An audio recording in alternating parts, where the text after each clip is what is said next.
पहला क्वेश्चन बोलता है बीटी कॉटन इज़ नॉट, मतलब इनमें से क्या नहीं है बीटी कॉटन के अंदर, ऐसा क्वेश्चन है। तो BT cotton is a GM plant, ये बात तो सही है भाई, जीएम प्लांट तो है वो, क्योंकि हमने बेसिलस thuringiensis जो बैक्टीरिया है उसका जीन उसके अंदर डाल दिया।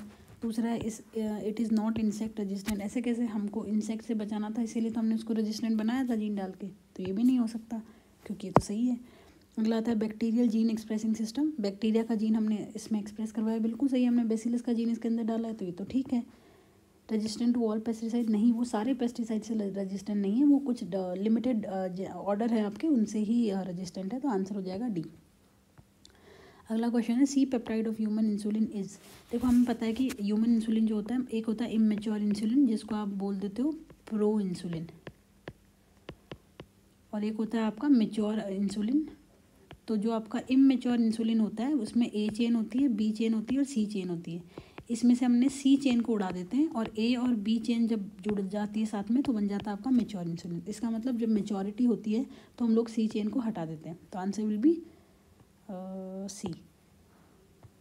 अगला क्वेश्चन है GEAC, साफ साफ NCERT के अंदर दे रखा है कि जेनेटिक इंजीनियरिंग अप्रूवल कमेटी, ये वो कमेटी है जो बेसिकली बायो एथिक्स या बायो रूल्स डिसाइड करने वाली है कि आप कौन से रूल्स एंड रेगुलेशन फॉलो करके कोई जेनेटिक मॉडिफिकेशन करने वाले हो किसी भी रेस्पेक्टिव ऑर्गेनिज्म के अंदर। अगला आता है अल्फा-1 एंटीट्रिप्सिनेज, ये आपके ट्रांसजेनिक एनिमल के जो बायोलॉजिकल प्रोडक्ट है उस वाले पैराग्राफ के अंदर दे रखा है कि एक बायोलॉजिकल प्रोडक्ट है जिसको आप यूज़ करते हो to treat emphysema which is a respiratory disorder. अगला आता है probe which is a molecule use to locate homologous sequences in a mixture of DNA और RNA मॉलिक्यूल कोड बी। अब देखो होता क्या है, मान लो आपके पास कोई सीक्वेंस है और वो सीक्वेंस का कोड है CCC TTT AAA, ठीक है, और आपको पता लगाना है कि इसमें कोई म्यूटेशन तो नहीं होगी या इसको लोकेट ही करना चाहते हो आप, आपको पता है कि भाई हाँ ऐसा सीक्वेंस है पर वो कहाँ है वो आपको पता करना है, तो आप ना बाहर एक प्रोब तैयार करते हो आर्टिफिशियली। अब वो प्रोब ना इसका कॉम्प्लीमेंट्री सीक्वेंस होगा, इसका कॉम्प्लीमेंट्री क्या होने वाला है GGG AAA and TTT, correct. अब आप इसको इसके साथ हाइब्रिडाइज करवाते हो, अगर ये इसके साथ हाइब्रिडाइज कर गया तो आपको जगह मिल जाएगी, वो वहाँ पे आपको ऑटो रेडियोग्राफी में दिख जाएगा, अगर नहीं करेगा इसका मतलब नहीं दिख रहा है, ऑब्वियस सी बात है। तो प्रोब एग्जैक्टली है क्या, प्रोब कुछ भी हो सकता है बेटा जी, it can be RNA it can be DNA, तो आप चाहे RNA के सीक्वेंसेस पढ़ने हो चाहे आपको DNA के सीक्वेंसेस पढ़ने हो, आप कुछ भी यूज़ कर सकते हो। अगला आता है choose the correct option regarding retrovirus. अब रेट्रोवायरस का नाम ही इसलिए ऐसा पड़ा है क्योंकि ये रिवर्स ट्रांसक्रिप्शन करता है, तो रिवर्स ट्रांसक्रिप्शन का RE हटाया हमने और ट्रांसक्रिप्शन का TR हटाया, इसलिए हमने RETR लगाया। तो एग्जैक्टली होता है क्या, इसके अंदर ना RNA होता है और ये रिवर्स ट्रांसक्रिप्टेज की हेल्प से RNA से DNA तैयार कर लेता है, तो इसका ऑप्शन सीधा सीधा क्या होगा ए। The site of production of ADA, ये आप लोगों ने जीन थेरेपी और स्किड वाले के अंदर पढ़ा है कि ADA is basically adenosine deaminase, जो कि आपके लिम्फोसाइट के अंदर होता है और लिम्फोसाइट को मैच्योर कराने में हेल्प करता है, तो इसका आंसर क्या जाएगा लिम्फोसाइट्स। अगला है प्रोटॉक्सिन, बायोलॉजी में कहीं पे प्रो लगता है, इसका मतलब कहीं ना कहीं इमेच्योर है या कहीं ना कहीं इनएक्टिव है, ऐसा कुछ आता है। तो protoxin is primitive toxin, no. Denature toxin, no. Toxin produce by protozoa, no. Answer will be inactive toxin.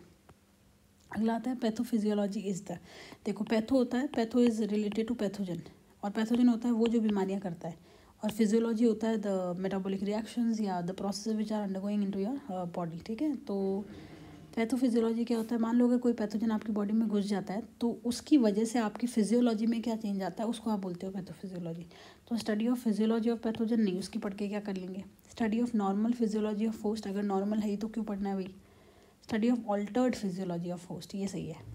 अगला आता है the trigger for activation of toxin of BT, trigger आपके NCERT के अंदर दे रखा है कि आपका जो भी बेसिस जो होता है इंसेक्ट, उसका जो मिड गट होता है, उसका जो एल्केलाइन pH होता है, उसकी वजह से वो एक्टिवेट हो जाता है, तो आंसर विल बी सी। अगला आता है गोल्डन राइस, गोल्डन राइस को गोल्डन इसीलिए बोला है क्योंकि इसके अंदर होता है beta carotene. Beta carotene is the precursor of vitamin A, और कैरेटीन उसको थोड़ा बहुत गोल्डन कलर दे देता है। तो ट्रांसजेनिक वैरायटी है, हमने कहीं ना कहीं डैफोडिल से बीटा कैरेटीन वाला जीन निकाला और इसके अंदर डाल दिया, ताकि जो भी ऐसी कंट्रीज़ है जहाँ पे चावल ज़्यादा खाए जाते हैं वहाँ पे विटामिन A की कमी से कोई बीमारियाँ ना हो। अगला आता है in RNA interfere in the gene are silence using, gene को आप साइलेंस करते हो कैसे, आप डबल स्टैंडर्ड RNA से करते हो। आपको पता है कि हम लोग नीमेटोड स्पेसिफिक जीन डाल देते हैं, दैट इज़ आप लोग डालते हो डबल स्टैंडर्ड DNA, ये अंदर जाके बना लेता है डबल स्टैंडर्ड RNA जिसमें सेंस और एंटी सेंस दोनों होते हैं, और ये जाके बाइंड करता है नीमेटोड के स्पेसिफिक सीक्वेंस से और फिर वहाँ पे उसको साइलेंस कर देगा। Answer would B double standard RNA. अगला आता है the first clinical gene therapy was done for the treatment of, clearly NCERT में एक ही के बारे में बात कर रखी है, and that is your skid. Skid को आप बोलते हो ADA deficiency, severe combine immuno deficiency. अगला आता है, ये भी ऊपर वाले क्वेश्चन से रिलेटेड है कि एडीए इज एन एंजाइम जो कि स्किड के अंदर जिसमें कमी हो जाती है। एडीए का फुल फॉर्म क्या है? ADA is adenosine deaminase. और अगला आता है silencing of A gene could be achieve through the use of, gene की साइलेंसिंग आप कैसे करते हो? अभी हमने ऊपर बात करी थी कि आप लोग आरएनए बनाते हो और ये आरएनए में सेंस और एंटी सेंस दोनों स्टैंड होते हैं, तो answer would be both RNA I and antisense RNA. So योग्य आंसर। एंड इसी के साथ में हमारी एग्जाम्पलर भी कंप्लीट हो गई। Thank you.